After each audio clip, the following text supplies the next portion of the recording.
Nous sommes à présent dans le forum de discussion du jeudi 4 mai 2023 avec Charles Alban Daoui. Charles Alban Daoui, bonjour. Bonjour Latifat Kamel. En 48 heures, le Bénin vient d'enregistrer 2 attaques meurtrières, l'une à Kérou et l'autre à Banikwara. Cette fois-ci, il s'agit de civils.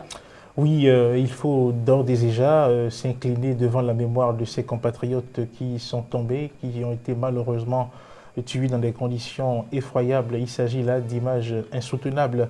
Une vingtaine de personnes, parce que quand on prend l'attaque meurtrière qui a eu lieu dans la commune de Kérou, on continue de dénombrer des cadavres, de voir des personnes assassinées.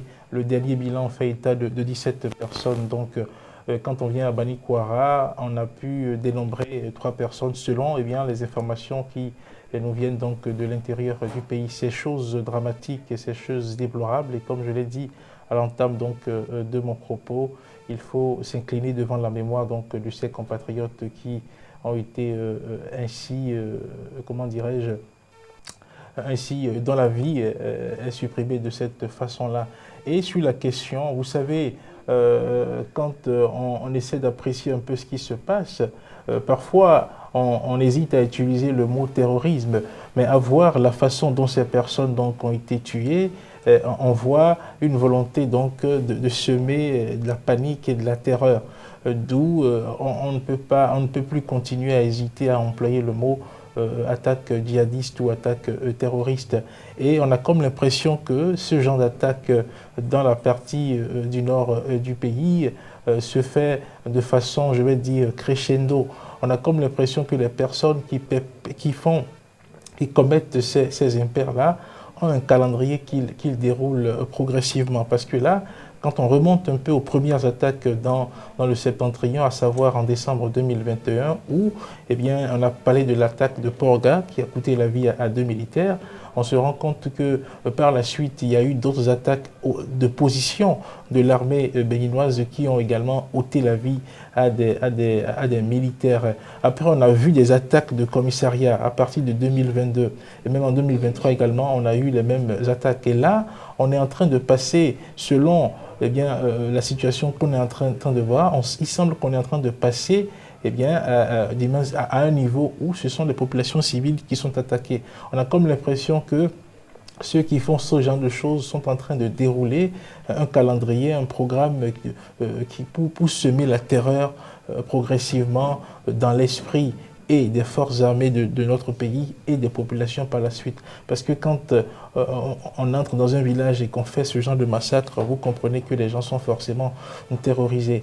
Donc, quand on fait une lecture, c'est ce qu'on peut dire, et c'est bien dommage que l'on soit en train de vivre ce genre de situation-là dans cette partie du pays. Ce n'est pas parce que nous sommes ici dans la partie méridionale qu'il ne faut pas se préoccuper de la chose, parce que le Bénin reste un et indivisible, et quand une partie du pays est confrontée à des problèmes comme ça devrait interpeller tout le monde, concerner tout le monde tout de suite. Face à ce problème qui devait normalement préoccuper, que font les autorités? Bon, vous savez, les autorités, notamment le gouvernement, fait sans doute ce qu'il doit faire. Vous savez, quand on s'aventure sur le terrain du terrorisme, on a l'habitude de dire qu'il s'agit d'une guerre asymétrique. Une guerre asymétrique pour dire, c'est une bataille que vous menez contre un ennemi que vous ne voyez pas. L'ennemi n'est pas identifiable tout de suite sur le terrain à travers une posture, à travers un uniforme, à travers une certaine façon de se comporter. Donc dans la guerre asymétrique qui est donc le terrorisme, il est difficile parfois d'apprécier les efforts qui sont faits par les pouvoirs publics. On peut relever quelque peu que oui, le gouvernement parfois, ou du moins c'est les autorités, tardent à donner la position ou à donner des informations officielles par rapport à ce qui se passe sur le terrain.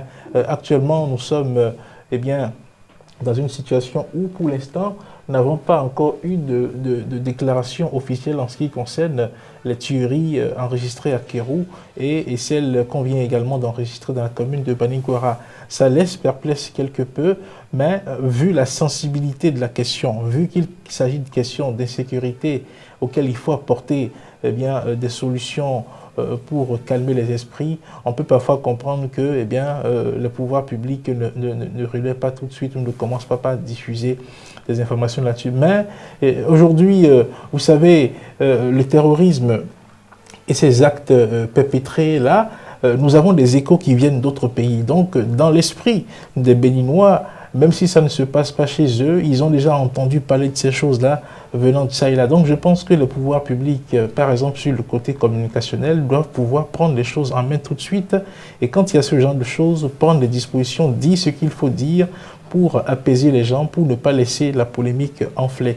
Et je pense que sur le plan sécuritaire, le gouvernement quand même prend des mesures, essaie de renforcer quand même comment dirais-je, renforcer les positions dans les parties septentrionales du pays, essaie d'étoffer les équipes de militaires et consorts. Et tout récemment, le gouvernement a émis le vœu donc de recruter 5000 personnes qui vont être déployées exclusivement à cette tâche. Donc voilà, le pouvoir public forcément ne reste pas les bras croisés, mais comme je l'ai dit, quand on est dans ce genre de lutte, ce genre de guerre, on a souvent du mal à apprécier ce qui se fait par ces pouvoirs publics là pour donc endiguer le mal et pour